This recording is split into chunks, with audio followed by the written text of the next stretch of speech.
Hello everyone, welcome to our YouTube channel CC academy. आज का जो हमारा लेक्चर रहेगा वो रहेगा फंडामेंटल राइट्स के ऊपर, आपके जो भारतीय मौलिक अधिकार हैं उनके ऊपर। आइए स्टार्ट करते हैं। जो आपके फंडामेंटल राइट्स हैं वो कहाँ से लिए गए हैं? तो आपके यूएसए से, ठीक है, यूएसए से लिए गए हैं। और जो इनका वर्णन है वो आपके भारतीय संविधान के पार्ट 3 में दिया गया है, ठीक है, जिसे जो है भारतीय जो संविधान है उसका जो है मैग्ना कार्टा ऑफ कॉन्स्टिट्यूशन भी कहा जाता है। संविधान का मैग्ना कार्टा किसे कहा जाता है? ये क्वेश्चन बहुत बार पूछा गया है। तो आपके पार्ट जो 3 है, भाग 3 को जो है मैग्ना कार्टा कहा जाता है। इसके बाद जो है आपका जो आर्टिकल 12 से लेकर के 13 के बीच में, आर्टिकल 12 से लेकर के 13 के बीच में जो है आपके फंडामेंटल जो राइट्स हैं उनका वर्णन किया गया है। अब जो फंडामेंटल राइट्स के जो कुछ फीचर्स हैं उनके बारे में देख लेते हैं। जो फर्स्ट फीचर्स है वो है आपका न्यायोचित। जो आपके फंडामेंटल राइट्स हैं ये क्या है? न्यायोचित है। इनके हनन पर आप कोई भी व्यक्ति जो है अपने उच्च न्यायालय या न्यायालय में जा सकता है कि मेरे जो है मौलिक अधिकार का क्या हो रहा है, हनन हो रहा है या प्रतिबंध लगाया जा रहा है। इसके बाद है कि सीमित है। आपके जो फंडामेंटल राइट है, मौलिक अधिकार है, वो सीमित रूप से, ये असीमित नहीं है, ठीक है, सीमित रूप से लिमिटेड है, सीमित रूप से प्रदान किए गए हैं व्यक्तियों को। थर्ड है आपका स्थायी नहीं है। आपके जो फंडामेंटल राइट है ये स्थायी नहीं है, ये संसद द्वारा कोई भी फंडामेंटल राइट्स जो है समाप्त किया जा सकता है। इसके बाद है आपका 4 आर्टिकल 20 और 21। जो आपका आर्टिकल 20 और 21 है उसको जो है आपकी जब इमरजेंसी होती है, इमरजेंसी के दौरान जो है स्थगित नहीं किया जा सकता है। आपके बाकी सभी अधिकारों को जो है इमरजेंसी के दौरान स्थगित किया जा सकता है, पर आपके जो 2 अधिकार आर्टिकल 20 और 21 में दिए गए हैं उनको जो है स्थगित नहीं किया जा सकता है। इसके बाद है आपका डिमांड ऑफ फंडामेंटल राइट्स। किसने की थी? तो 1931 में जो आपका कांग्रेस का कराची सेशन हुआ उसमें जो है आपके सरदार वल्लभ भाई पटेल ने जो है सर्वप्रथम जो है आपके मूल अधिकारों की मांग की थी कि जो है भारतीयों को जो है मूल अधिकार जो है प्राप्त होने चाहिए। कहां पर की थी मांग? तो आपके कराची सेशन में 1931 में। यहाँ पर जो आपका फॉर्मेट है, जो प्रारूप है, वो किसने तैयार किया था फंडामेंटल राइट्स का? तो पंडित जवाहरलाल नेहरू जी ने, ठीक है। यहाँ पर जो आपका जो मांग तो सरदार वल्लभ भाई पटेल जी ने की, बट जो प्रारूप है वो किसने तैयार किया? तो आपके पंडित जवाहरलाल नेहरू जी ने। अब आर्टिकल 12 क्या बोलता है?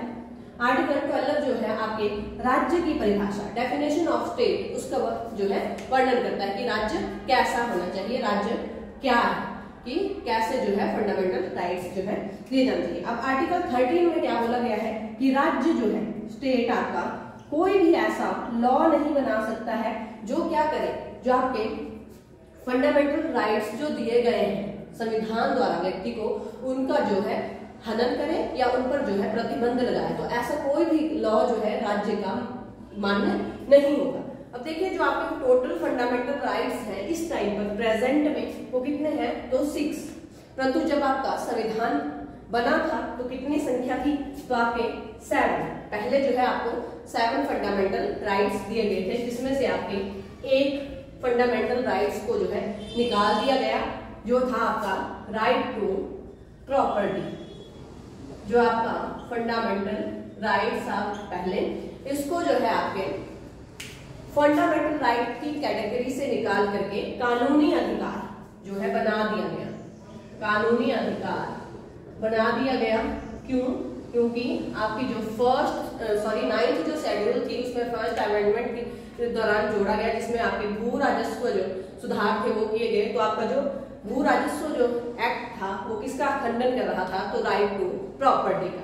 इसलिए इसे जो है यहाँ से निकाल करके कानूनी अधिकार बना दिया गया। आपके 44th जो अमेंडमेंट हुआ था, 44th अमेंडमेंट 1978, उसके द्वारा इसको जो है कानूनी अधिकार बना दिया गया। और 31 आर्टिकल से निकाल करके 300A आर्टिकल में कानूनी अधिकार बना दिया गया।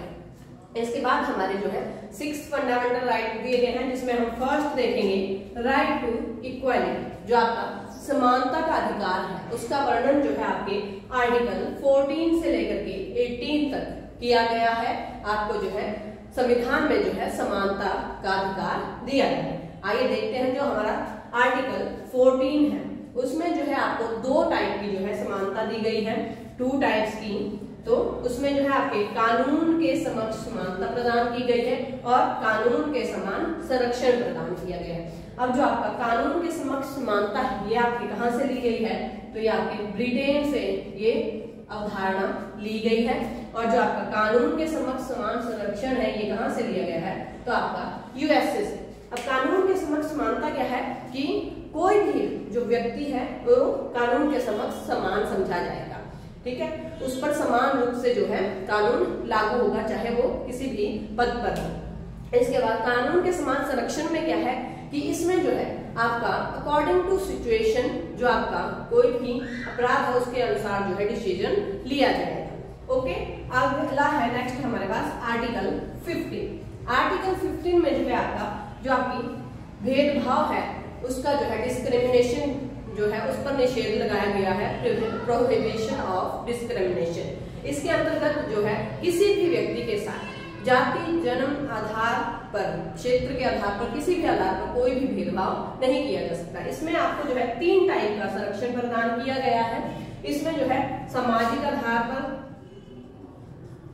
संरक्षण प्रदान किया गया है, आपका शैक्षिक आधार पर और आपका आर्थिक आधार पर। 3 प्रकार का जो है संरक्षण प्रदान किया गया है। क्या किया गया है? संरक्षण प्रदान किया गया है व्यक्तियों को, ठीक है। भेदभाव में निषेध जो आपका आर्टिकल 15 है, इसमें 3 टाइप ऑफ रिजर्वेशन जो है आरक्षण दिया गया है, ठीक है। इसके बाद जो है आपका आर्टिकल 15(6) में जो है आपका EWS से संबंधित है। इसमें जो आपके इकोनॉमिकल वीकर जो सेक्शन है उसके बारे में उल्लेख किया गया है। इसमें जो है आपके जो 103 अमेंडमेंट द्वारा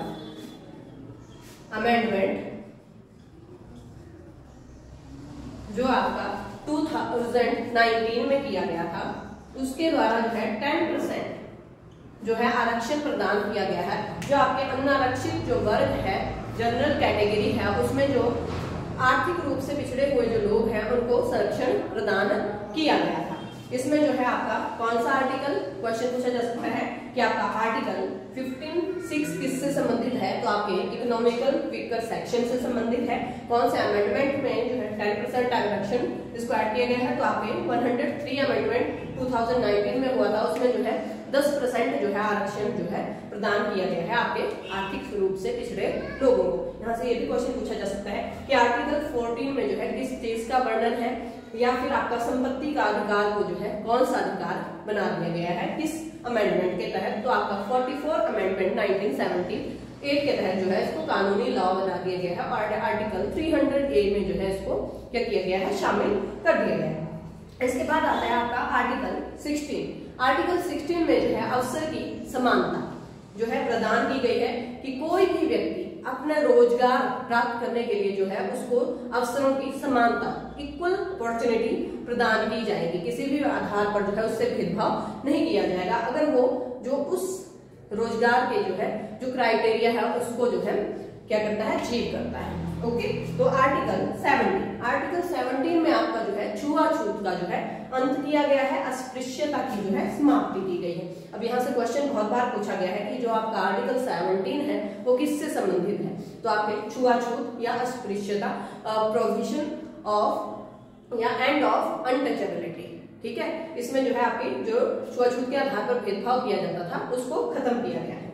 आप नेक्स्ट है आपका आर्टिकल 18। तो आर्टिकल 18 में क्या किया गया है कि आपकी जो उपाधियों का अंत है वो कर दिया गया, जैसे कि आप अपने नाम के साथ राजा या रानी ऐसी उपाधियों का उपयोग नहीं करेंगे, या ऐसी कोई भी उपाधि जो आपके शैक्षणिक या फिर आपके जो सैनिक उस एरिया से संबंधित नहीं है वो राज्य या सरकार द्वारा आपको प्रदान नहीं की जाएगी। तो इसी के अंतर्गत जो है भारत सरकार जो है जो टाइटल्स हैं विभिन्न क्षेत्रों में वो प्रदान करती है आपके किसके तहत, तो आर्टिकल 18 के तहत। जैसे आपका भारत रत्न हो गया, आपके सैनिक सम्मान हो गए, जैसे परमवीर चक्र हो गया, महावीर चक्र हो गया, तो ये किस आर्टिकल के अंडर दिए जाते हैं, तो आपके आर्टिकल 18 के अंदर। So that's all for this session. अगर आपको ये मेरी वीडियो पसंद आई हो तो please like, share and subscribe our channel. Thank you.